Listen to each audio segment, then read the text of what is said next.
A stagecoach sputtered its last in the burning glare of a Wyoming dawn. The crunch of shattered glass, the roar of ripping timber mingling with the storm of dust. Amid that chaos, as darkness fled before a blood-tinged sky, a young woman lay broken, abandoned, her life hanging by a fragile thread. This was the moment that changed everything. Celia, barely in her mid-20s and once full of promise, had lost everything in a catastrophic stagecoach crash.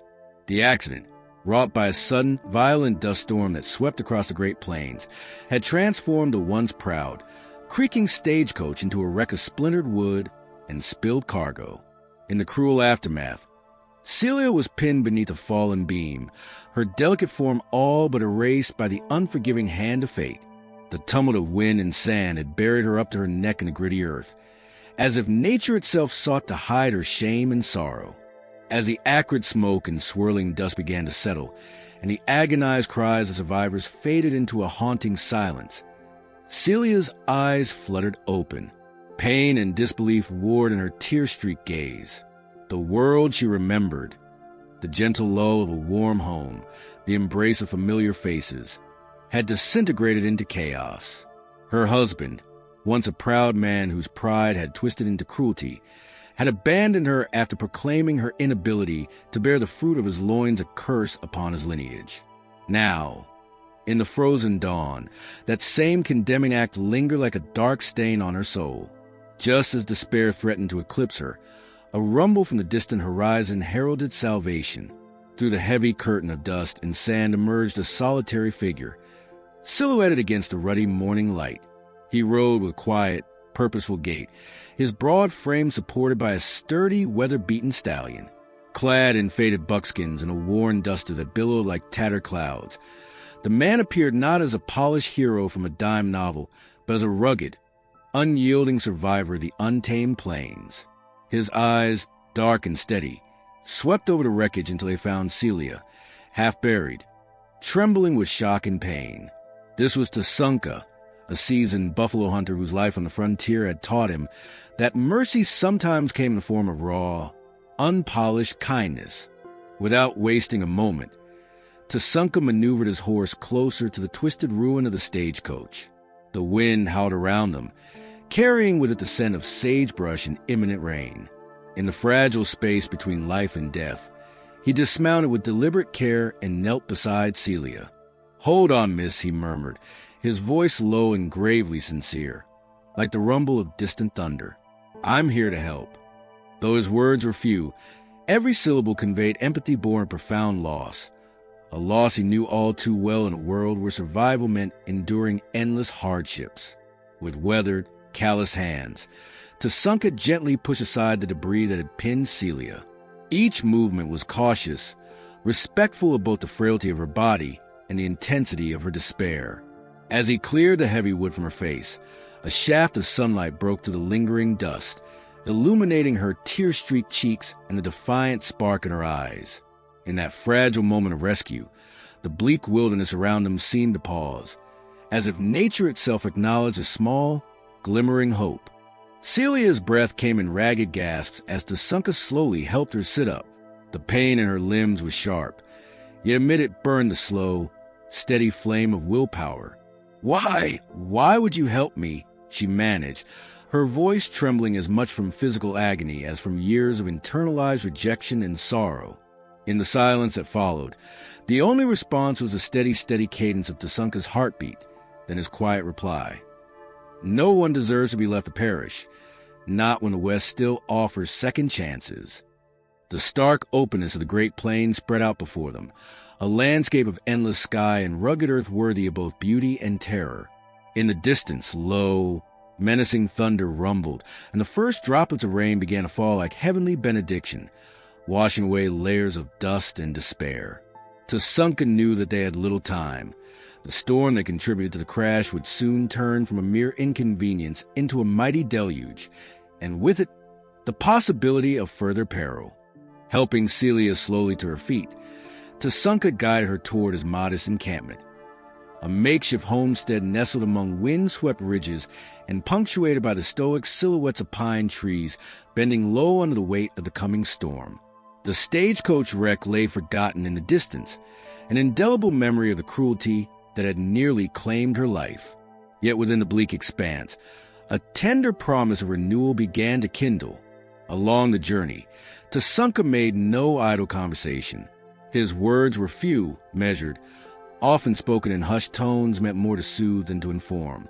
Occasionally, he would glance at Celia, his eyes softening when they met hers, a silent assurance of care in a land ravaged by heartache.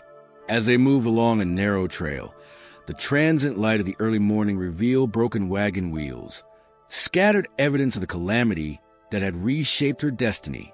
The scent of damp earth and crushed sagebrush filled the air, while distant cries, whether coyotes or survivors, echoed faintly, reminding them that danger still lurked on the horizon. In those quiet, shared moments of stride, Celia began to gather the tattered remnants of her resolve.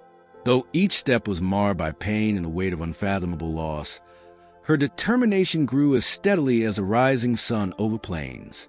She focused on the present, the steady pace of Tasunka's horse, the rhythmic patter of rain upon dry earth, the soft murmur of nature stepping into a new day. With effort, she recalled memories of better times, of moments when hope had once been a tangible presence, and clung to them like precious embers. Yet, even as a faint smile broke through her sorrow, a new sound cut into the hushed symphony of their journey, a disturbing clamor that no longer seemed natural.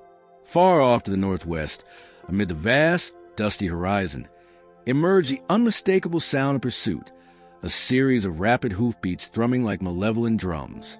Tasunka's gaze hardened as he spurred his horse faster into the hidden folds of the Badlands.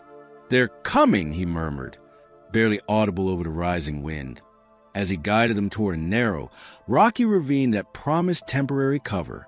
Celia's mind raced as she struggled to steady her trembling limbs and suppress the terror that the sound invoked. Memories of the stagecoach crash, of being betrayed by those she had once loved, flooded her thoughts. But now, in Tasunka's unyielding support, she sensed a potential for redemption, a sliver of hope that the past would not forever define her fate. The ravine's craggy walls loomed over them like ancient sentinels. The sound of pursuit grew louder, echoing off the granite surfaces, until the relentless cadence of hooves became a pulse in the very earth.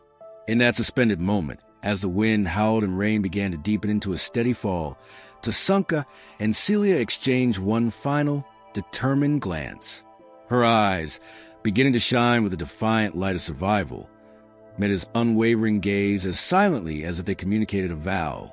Together, they would face whatever darkness approached. As they disappeared into the narrowing passage of stone and shadow, the distant thunder pursuers merged with the storm's lament, a haunting promise that their journey was far from over. The peril they fled was now a living ghost behind them, and the wild, untamed frontier awaited with bated breath. What new trials and perhaps betrayals would emerge in the dust and storm? And could the fragile promise of rescue and renewal withstand the relentless forces of human and nature alike? The echo of pounding hoofbeats bounced off the rugged walls of the rocky ravine, a relentless reminder that danger lurked beyond the narrow refuge.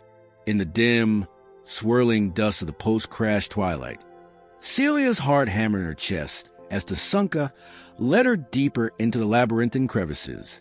Though the storm had abated to a mournful drizzle, the wild Wyoming night remained filled with whispered threats and unseen pursuers. Every sound, the crash of distant rocks, the rustle of sparse sagebrush, seemed magnified, as though the land itself conspired to reveal every hidden secret. Tasunka's face was as impassive as the granite surrounding them, yet his dark eyes betrayed cautious determination. The buffalo hunter's every measured step was accompanied by a silent vow to protect this fragile soul who, until a moment ago, had been left for dead. His horse, a sinewy and scarred creature, trotted quietly along the rough, uneven trail behind them, its breath turning to steam in the cool night air. Celia's trembling fingers clutched at a threadbare shawl that did little to shield her from the chill. Her mind, still reeling from the agony of the stagecoach crash and the cruelty of her past, churned with conflicting feelings, a bitter sorrow mingling with the first sparks of fierce defiance. They pressed on till the ravine widened into a small, sheltered clearing encircled by jagged, time-worn rock. Here, the distant hoofbeats seemed to fade into a low, echoing hum. For a moment, silence reigned, a heavy, suspended relief that allowed Celia's ragged breathing to be heard over nature's murmurs. Tasunka motioned gently for her to sit upon a flat stone. His hand rested for a heartbeat on her shoulder, as if sealing a silent promise of safe haven. His gaze wandered upward to the dark outline of the distant canyon rim, lit intermittently by flashings of lightning that revealed all too briefly the vast, stark beauty of the Wyoming Badlands. In that precarious calm, Celia's eyes caught sight of something half buried in the moist clay by her feet, a small, intricately carved token wrought from buffalo bone. Despite its rough appearance, the token exuded a solemn dignity, its delicate etchings reminiscent of ancient native art. It seemed to pulse with a quiet symbolism, embodying both the ferocity of the land and the enduring hope that had somehow clung to her despite a lifetime of despair. Slowly, she picked it up, fingers numb and trembling. "What is this?" she murmured softly, more to herself than to Tasunka. He regarded the token with a subtle nod, his eyes darkening as if touched by a memory from a far-off time. "It is a reminder," he said in a voice that was low and measured, "that even the fiercest storms leave behind fragments of truth. I made one myself when I first learned to hunt. It came from the heart of a fallen bison, a symbol, perhaps, of life emerging from death." His words, sparse and laden with unspoken pain, resonated in the silence. For both of them, the token was a tangible reminder that amid loss, there could be renewal, a promise that even their shattered past might someday be transformed into a new destiny. The uneasy hush was soon broken by the soft, relentless sound of distant movement, a continuation of pursuers' approach. Tasunka's hand snapped to his belt, where a finely worn knife gleamed briefly in the intermittent light. He signaled wordlessly for silence, his eyes narrowing as he strained to listen. Celia's pulse quickened anew. She pressed the carved token to her heart. Though small, it now felt imbued with a power far greater than its mere physical form. The rhythmic drum of distant hoofbeats grew louder, merging with the natural cadence of the landscape. In that charged moment, Tasunka and Celia exchanged a look that needed no words, a mutual understanding that a moment of danger was imminent. With a subtle gesture, Tasunka led her toward a natural alcove, a rocky nook partially hidden by an overhanging ledge. The space, damp and cool, offered temporary sanctuary from the rain and the uncertainty stalking them along the open plains. Inside the alcove, the two paused. The sound of the storm outside mingled with their quieter breaths, and the world seemed to contract until all that existed was a small haven of the present moment. Celia sat on the cold, rough stone, her eyes wet with tears that spoke of both despair and creeping hope. Tasunka sat beside her, his gaze fixed on the dark entrance to the ravine. Neither spoke at first. Their silence held a multitude of unspoken memories, of loss, of betrayal, and of the desperate search for a future. After a long pause, Tasunka broke the silence in a tone that was both soft and resolute. "I was once ridiculed for the things I carried, losses that no man should bear alone.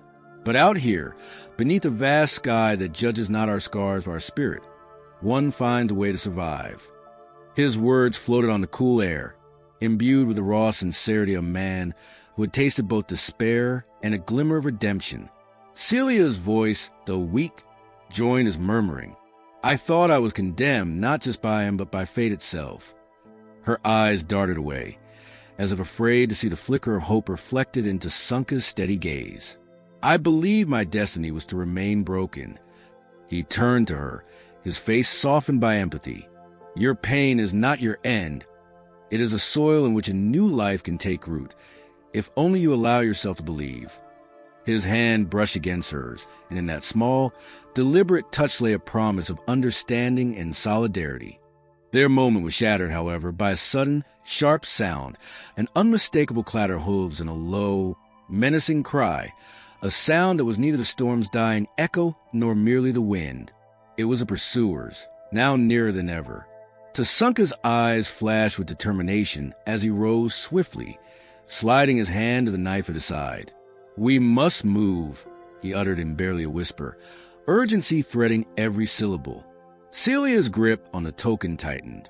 With a deep, steadying breath, she rose and followed him out of the alcove. The narrow ravine offered concealment, but the open expanse beyond it promised pursuit and confrontation. As they edged cautiously back along the craggy trail, each step was laden with the knowledge that soon the dark figures would emerge again, a final test of their resolve. The tumble of rocks underfoot harmonized with the resurgent hoofbeats, creating a chaotic symphony that heightened every nerve. Tasunka guided Celia to a low, rocky passage partially obscured by thick groves of trembling pines.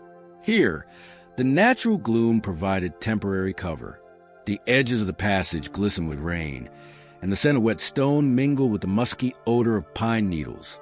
In that moment of fleeting refuge, as they paused to listen for the enemy, Celia dared to speak. "I fear what they seek. Fear that I am but a remnant of my past, an error to be erased." Her voice broke, laden with the heavy sorrow of years spent wronged and cast aside. Tasunka's expression softened as he regarded her with quiet intensity. "Your past has no claim here," he said, the words deliberate and firm. "Not when you choose to live, not when you dare to hope." His reply, short yet laden with conviction, resonated against the stone walls, standing as a declaration of defiance against the forces that sought to confine them. Yet even as they resolved to press on, the persistent sound of approaching pursuers grew louder, a relentless drumbeat of fate reclaiming its due. Tasunka's grip on his knife tightened, and he exchanged a final, determined glance with Celia before urging her forward. "Now, let us make for the narrow bluff," he murmured, his voice nearly lost beneath the clamor. "We may yet lose our pursuers in the winding turns of these ancient rocks." As they advanced cautiously, the sound of hooves receded only momentarily, replaced by an eerie silence broken by the rustling of leaves. Celia's thoughts darted between memories of the stagecoach crash and the oppressive cruelty that had once held her captive, and the nascent hope that now propelled her forward. Her gaze fixed on a carved token she held, a silent talisman of survival and a promise that she was reclaiming her identity, step by painful step. At the brink of the bluff, where the rocky face dropped away into shadow and then opened to a starlit expanse, the threat seemed to pause again. The moment of uncertainty swelled like a tide, a perfect opening that might allow them to vanish into the wilderness once more. However, as they prepared to surge forward, a sudden, discordant cry erupted from below, a sound unmistakable in its urgency and menace. Tasunka's eyes narrowed as he listened. The call was not lost in the wind, but carried the unmistakable cadence of human intent. "They haven't ceased," he said, his voice a tight whisper. "There's one more force coming, something that even these ancient stones cannot hide." Celia's heart lurched, and she clutched his arm tightly, her eyes reflecting both fear and the fierce determination to win back her future. The narrow passage became a crucible of raw emotion and survival instinct as they prepared for what may come next. With the encroaching roar of desperate voices from below, their fate now hung precariously on the next moment, and the promise of redemption echoed faintly in the storm-darkened air. The menacing cry from below still echoed in Celia's ears as she and Tasunka pressed on to the narrow bluff. The rain had begun to fall in a steady, drenching rhythm, turning the rugged ground into a slick mosaic of mud and broken rock.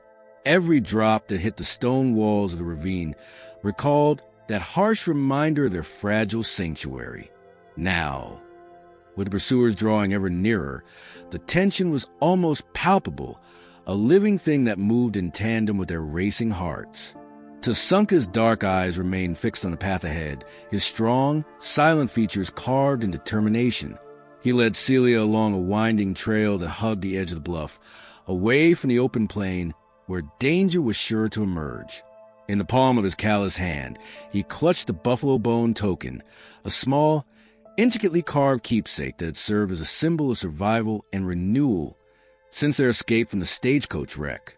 The token, with deep etchings worn by time, seemed to pulse with quiet power, as if imparting strength to its bearer. Celia, still trembling from the shock of her past and the near-fatal events of the stagecoach crash, looked at Tasunka with a mixture of gratitude and fear. "They're coming," she whispered, her voice barely audible above the sound of rain and distant thunder. The words, full of both warning and hope, stirred echoes of her long-held belief that fate was not yet done with her.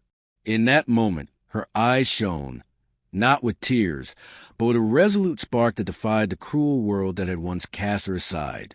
A tense silence fell as they advanced deeper into the rocky passage. The storm's fury, though fading, continued to lash the Wyoming Badlands. The familiar scent of wet pine and cold, damp earth now mingled with the metallic tang of impending conflict. Somewhere in the distance, the sound of galloping hooves grew louder, rhythmic and relentless, as if heralding the coming of those who sought to recapture or punish her. Suddenly, Tasunka halted. He raised a hand, motioning Celia to stop as he peered over the edge of a narrow ledge. Below, silhouetted against the silver flash of a lightning strike, stood a group of riders. Their horses pawed at the soft earth, and their figures were draped in worn, dark duster coats with faces obscured by wide-brimmed hats. These were no desperate travelers. They were men with purpose, bounty hunters hired by the very relics of her past, the remnants of a cruel, vengeful husband whose word had once sealed her fate. Their presence here confirmed that fate had not relented in chasing her through the unforgiving wilderness. Tasunka's jaw tightened, and his eyes narrowed as he studied the enemy ranks. He whispered low enough only for Celia to hear. "They seek you. Your past has not been forgotten by those who dealt your fate. We must not let them catch us." His voice, a blend of warning and soothe, stirred something deep within Celia, a courage born of hardship and the burning desire to take back control of her destiny. In the shadowy quiet of that rocky ridge, with rain lashing and distant thunder echoing like a stern judge, Celia found herself forced to confront a truth she had long tried to bury. The pain of her past, the humiliation of her burial, and the bitter cruelty of her husband's words had long haunted her.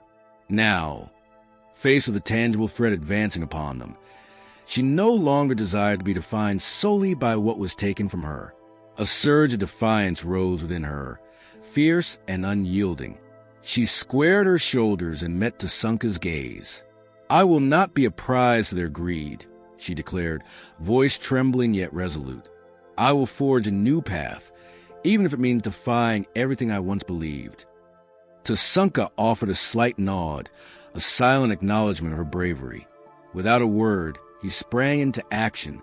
In a series of swift, fluid movements born of years fending off both nature's wrath and human cruelty, he signaled for Celia to follow him along a hidden trail that sloped downward toward a secluded canyon. The path was narrow, its edges treacherous, but offered a chance to slip beyond the hunter's grasp. Celia clutched the buffalo bone token tightly, as if drawing upon its ancient strength, while Tasunka's eyes remained alert, scanning the dark horizon. As they ducked beneath a low arch of weathered rock, the first of the pursuers burst into view, a rider with a scarred cheek and eyes that burned with unyielding malice. For an agonizing moment, man and hunter stood in stark opposition. One, a relentless specter of the past, and the other, a survivor whose spirit had been reforged through trauma and hope. The rider shouted something indecipherable, the sound drowned by the storm's roar, and signaled his companions to press the attack. Tasunka's hand dropped to his side, where a long, slender knife, its blade engraved with symbols reminiscent of forgotten traditions, gleamed briefly in a flash of lightning. With one calculated motion, he swung the weapon in a defensive arc, the metallic report punctuating the heated silence. The attacker's horse reared briefly as the man staggered, a snarl escaping his lips before he was forced back by the combined weight of Tasunka's resolve and the slippery ground beneath. In the midst of the brief melee, Celia found herself face to face with a stark confrontation with the embodiment of her past torment, a bounty hunter whose eyes, cold and unyielding, mirrored the harsh judgment once delivered by her husband. His presence was a bitter reminder of all that she had lost, a specter of the cruelty that had nearly obliterated her spirit. For a heartbeat, time seemed to suspend. Then, with a clarity born of desperation, Celia stepped forward, voice trembling yet unafraid. "I am not yours to reclaim, nor am I a prize," she said, her words carrying the echo of every cruelty inflicted upon her. "I choose my destiny now." Her bold defiance hung in the air like a challenge, and for a moment the pursuer's momentum faltered. Tasunka's eyes softened as he observed her, the buffalo bone token clutched in her grasp gleaming with a quiet, steadfast light. In that symbolic moment, their bond crystallized, a shared vow to survive, to rise beyond the chains of the past, and to claim a future unshackled by old cruelties. Yet the confrontation was far from over. The riders regrouped hastily, their faces darkening with fury and the promise of retribution. The scarred bounty hunter recovered, snarling a command to his men, and began advancing again, his eyes fixed on Celia with a merciless glare. The tension escalated as the storm steadied drumming, and the distant rumble of thunder framed the standoff like ancient drums of war. In the narrow passage beneath the canyon, Tasunka gestured swiftly for Celia to hide behind an outcropping of jagged stone. "Stay low," he murmured, voice rough with urgency. "I will hold them off."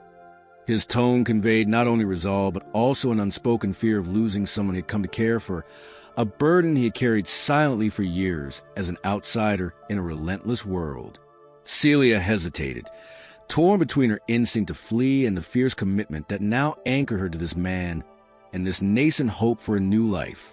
In that fraught moment, as the pursuers' voices echoed ominously in the distance, she made a choice.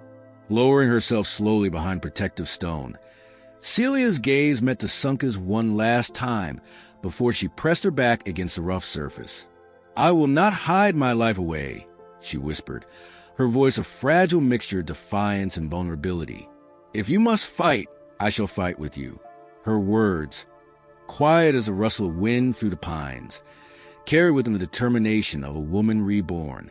Tasunka's expression softened in silent gratitude. With fluid resolve, he advanced from his position, meeting the nearest pursuer head-on. The clash of metal on metal, the shouts barely audible over the storm's dying fury, and the murmur of rapid footsteps created a chaotic tableau against the backdrop of the unforgiving Wyoming night. Each blow exchanged seemed to echo with the weight of history, a testament to Celia's former bond of oppression and her new pledge to be free. For a brief, heart-stopping moment, the pursuers faltered as if caught in a whirlpool of their own mounting fears. It was then that Celia, emerging from her hiding place, swept forward with unexpected determination. With a sudden burst of energy fueled by years of suppressed agony, she hurled herself toward the scarred bounty hunter whose eyes had haunted her for too long. Their brief struggle was a blur of defiant shrieks and the clatter of reckless movement, but in that instant, Celia's presence transformed the tide. Her voice, clear and unyielding, rang out, "I claim my life. I choose freedom." The words, like a ceremonial decree, struck a chord even among the pursuers. As if awakened by her fervor, some among the rival band began to hesitate. Amid the chaos, Tasunka dispatched another attacker with swift precision, his knife flashing in the muted lantern light. The relentless pressure of the hunters subsided momentarily as they regrouped, faced now with an unexpected defiance. Yet the danger was far from dispelled. As the skirmish ebbed into a tense silence and the storm's echo faded into a soft murmur, fresh tracks appeared in the mud near the rear of the homestead, signs that additional men were advancing from the open plains. The rival claim, it seemed, was only one facet of a broader threat, one intertwined the lingering menace of Celia's past and the ambition of those who would see her broken. Tasunka, panting and wary, fell back into a protective stance beside Celia. Their eyes locked, hers radiant with defiance and his reflecting cautious, steadfast resolve. "We have bared our souls tonight," he said quietly, a mere murmur beneath the rumble of distant storm. "But our fight is not yet over." His words carried the somber promise of survival against overwhelming odds. in that charged, uncertain silence, as the rain-slicked trails glistened and the battered homestead bore scars of the night's struggle, Celia clutched the buffalo bone token and, with trembling yet resolute determination, vowed silently that her past would no longer dictate her future.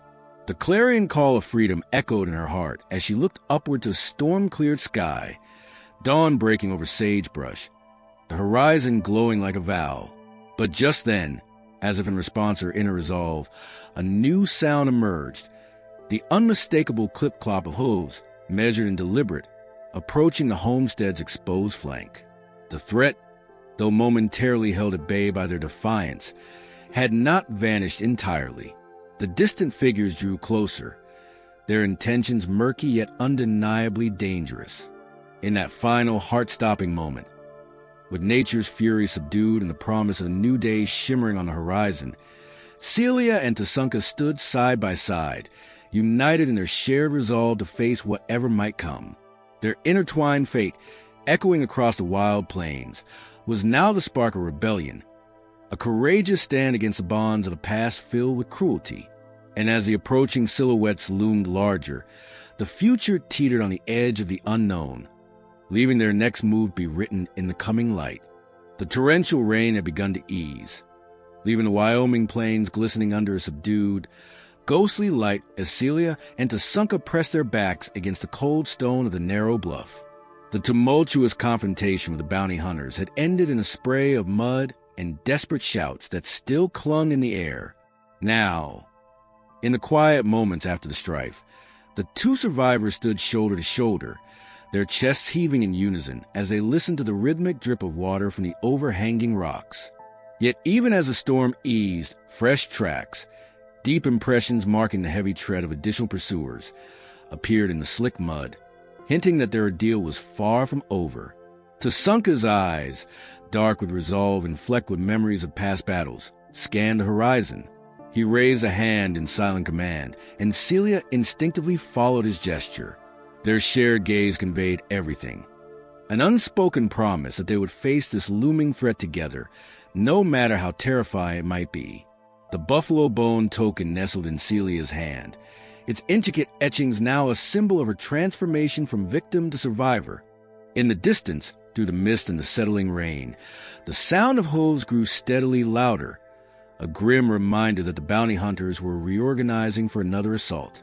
Tasunka's stance tensed, and he quickly unslung a slender knife from his belt. The weapon, worn smooth by time yet deadly in its purpose, caught flickering lamplight as he flexed his grip. Without a single word, he began to edge toward a narrow, overgrown passage beneath a mass of fallen pines, hoping that its twisted corridors might serve as a temporary refuge. Celia's heart pounded as she clutched her torn shawl closer to her damp skin. Every instinct in her body cried out to flee, yet a newfound determination anchored her in place.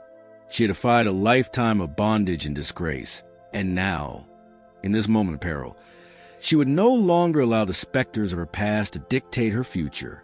"We must move," Tasunka said in a low murmur, and she nodded, summoning every bit of strength to follow him along the treacherous trail. As they advanced cautiously, the jagged earth beneath their feet squelched with every step. The landscape was a shifting tapestry of rain-soaked sagebrush and slick stone, illuminated intermittently by the pale glow of a clearing sky. In this living labyrinth, every distant thunderclap and rustle in the undergrowth forged a symphony of tension and quiet resolve. Suddenly, a sharp cry split the air from behind, a sound not of the storm but of human distress. Tasunka halted abruptly, his keen eyes narrowing as he peered into the murk.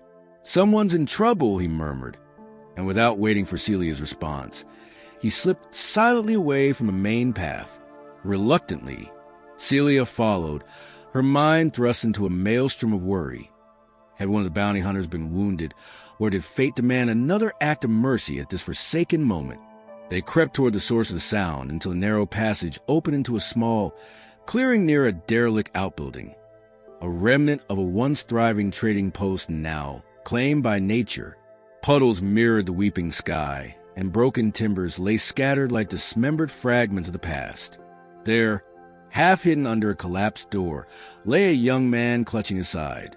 His clothes were torn and dirt streaked his face, but his eyes were bright with both terror and defiance. The sight sparked a flicker of pity in Celia's heart, and Tasunka's jaw set in resolute determination. "Help him," Tasunka whispered, and together they approached cautiously. The man's breathing was ragged, and although he seemed barely conscious, he managed a weak nod when Tasunka gently pried open the door further. Tasunka knelt beside him, probing for wounds, while Celia wrapped her shawl around his shoulders as best she could. In that muted moment, the stranger murmured, For the sake of justice, tell them, I am a messenger from the man you seek." His fragmented words sent a shiver down Celia's spine. A messenger? Would that be a hint regarding her vengeful husband's allies? Or perhaps another faction intent on reclaiming her? Tasunka's face darkened as he pressed. "Who sent you?" The young man's lips trembled as he replied in a faint whisper, "Forbes' men, they pursue you still." The name, Forbes, resonated like a death knell in the charged air, a rival claim emerging from the shadows of an old, bitter feud. Tasunka's grip tightened on his knife, and Celia's eyes widened as she realized that the threat was not solely from the bounty hunters employed by her husband, but that an ancient dispute over land and honor had been stirred anew. Just then, the stranger's head lolled as he slipped into unconsciousness. Tasunka exchanged a troubled glance with Celia. In that brief moment, under the weeping skies and amid the crashing whispers of distant thunder, their fragile bond was tempered by the weight of their shared danger.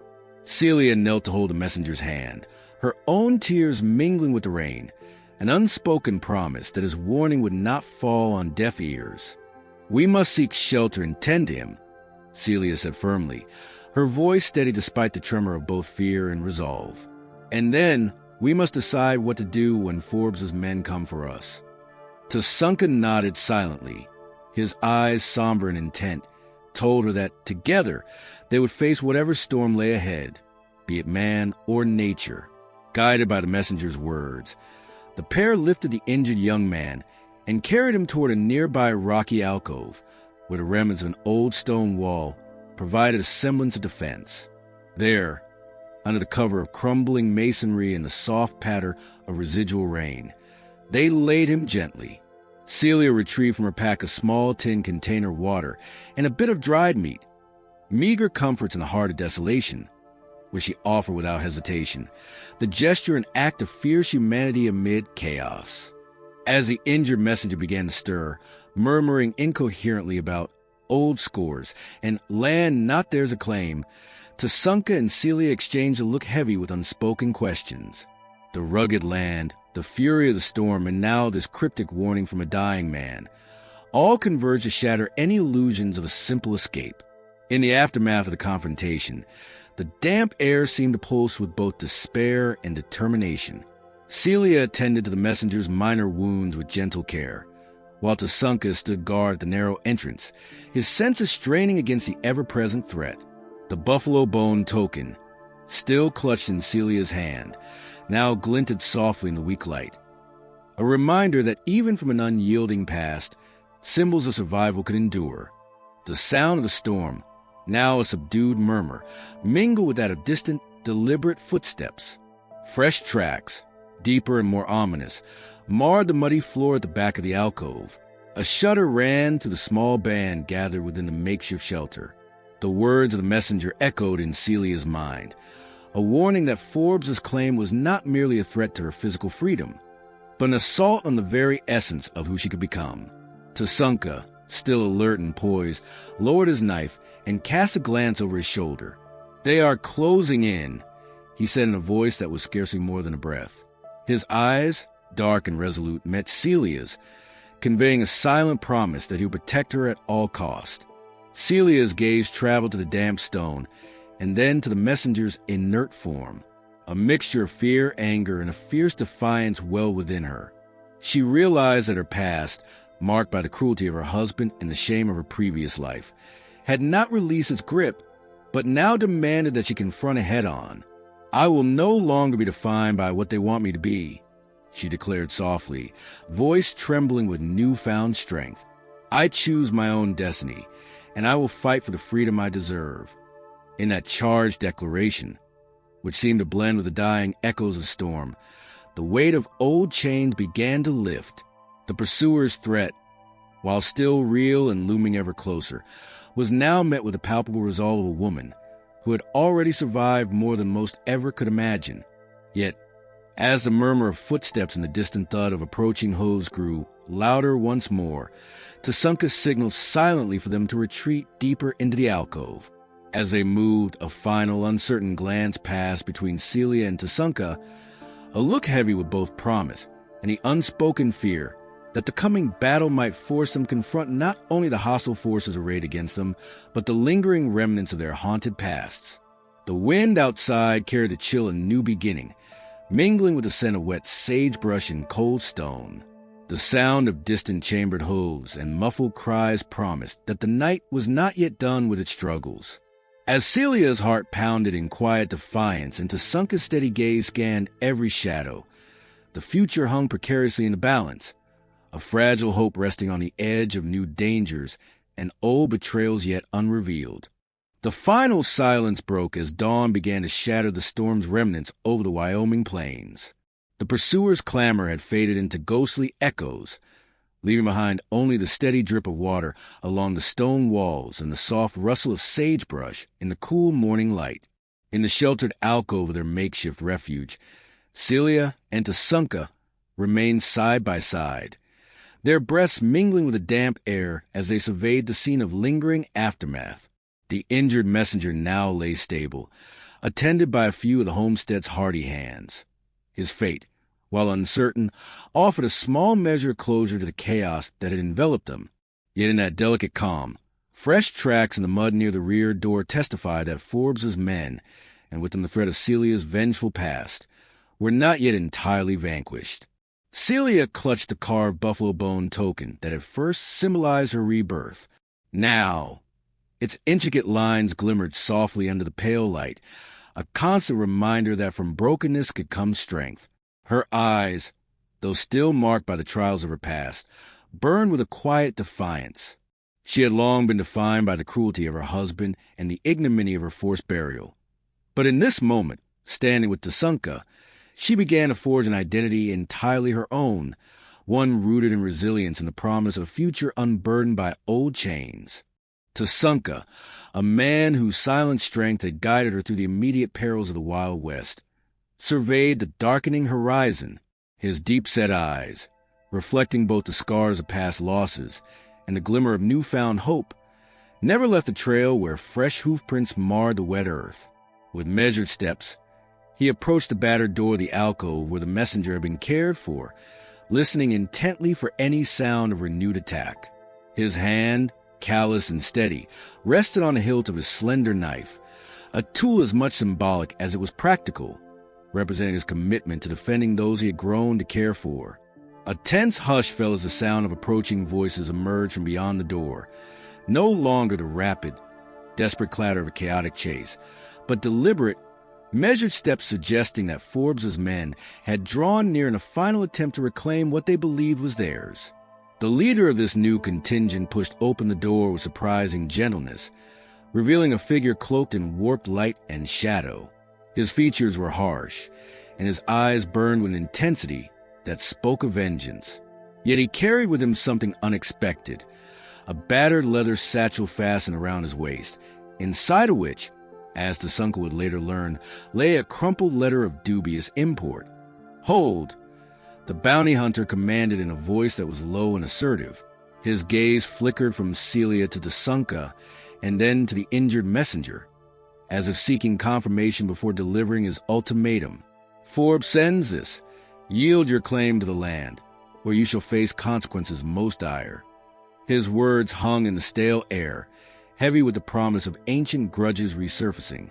Celia's heart pounded, a wild rhythm of fear and defiance twisting inside her.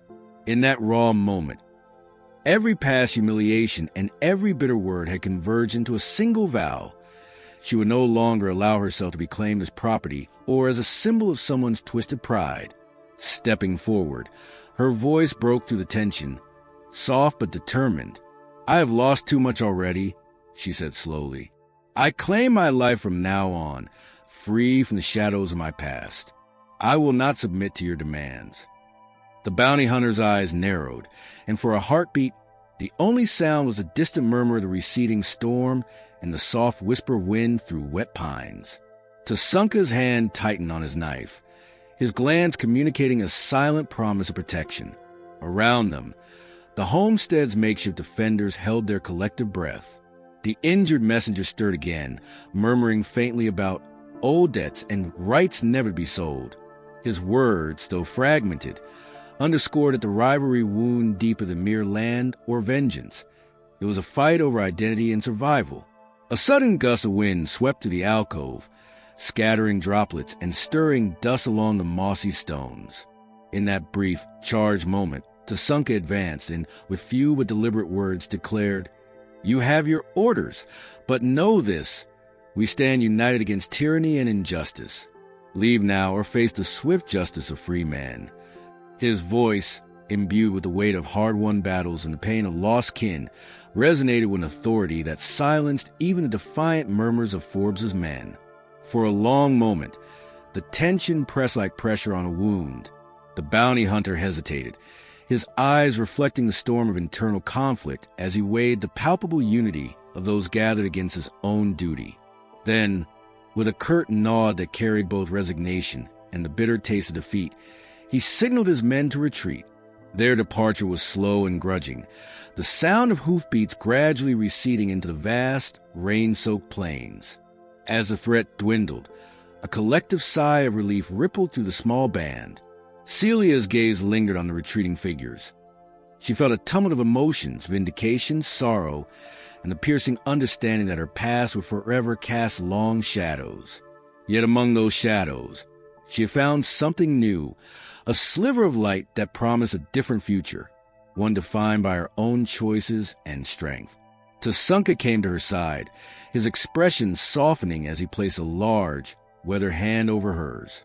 In that silent, shared touch, there was a deep, unspoken understanding, a covenant of survivor and savior intertwined by fate and necessity. Within the shelter, the injured messenger began to stir more fully. With labored breath, he reached into his satchel and produced a small, folded letter, the final remnant of Forbes's claim. "This," he rasped, his voice mingling with the gentle patter of the dissipating rain, "is the truth of your past and the key to your future." The letter, its ink faded by time and the relentless sun, bore testimony to a long-hidden alliance between Forbes and her estranged husband, a legacy of betrayal that had condemned her to ruin. Celia's eyes filled with new fire upon reading its cryptic message. Each word, though scrawled hurriedly, laid bare a conspiracy that reached far beyond personal grievance. As the morning's light gained strength, the battered homestead slowly arched toward renewal. The rain had subsided into a soft drizzle, and the plains, washed clean, glistened under a horizon glowing like a vow. Nathaniel's presence, that of Tasunka, whose spirit had fought both nature's fury and mankind's greed, became a beacon of hope against the vast, unyielding backdrop of the frontier. Celia, holding the weathered letter close against her chest, turned to Tasunka. "I once believed that I was condemned to be a relic of shame," she said quietly, her voice resolute despite the lingering tremor of old pain. "But today, I claim my life as mine.